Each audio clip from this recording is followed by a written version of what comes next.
สินีคะขณะนี้กลุ่มทุนจีนเทานะคะก็ได้ขยายการลงทุนนะคะมาที่แขวงคำม่วนนะคะที่ประเทศลาวนะคะที่เห็นได้ชัดก็จะเป็นกลุ่มเจ้าเหวยค่ะ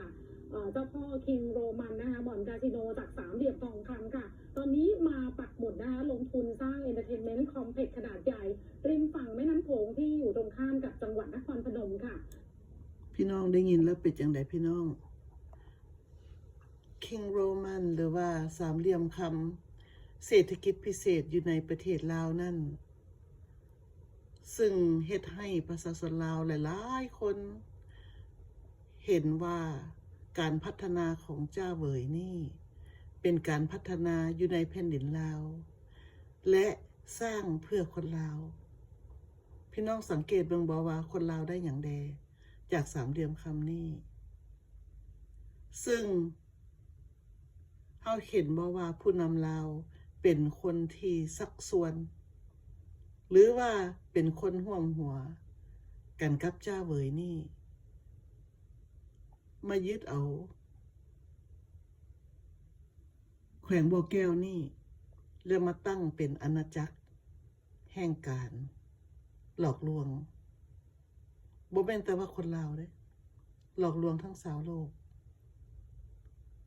เพราะว่าแต่งบอลสแกมเมอร์ตั้งขึ้นการฟอกเงิน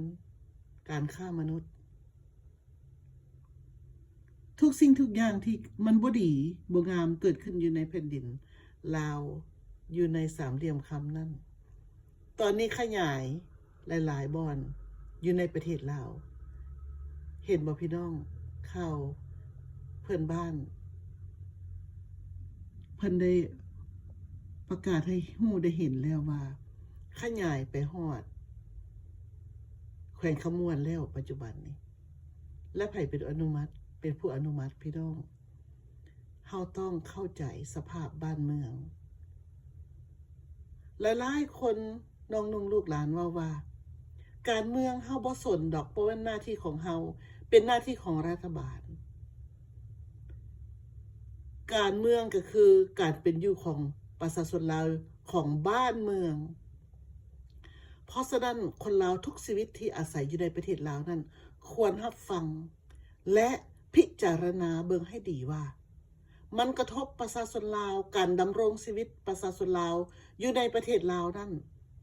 มันนักหนาสาหัสส่ำใดมันบั่นทอนการเป็นอยู่เลี้ยงชีพของคนลาวส่ำใดเฮาเคยพิจารณานำกันบ่ว่าเฮาเคยเว้าจานำกัน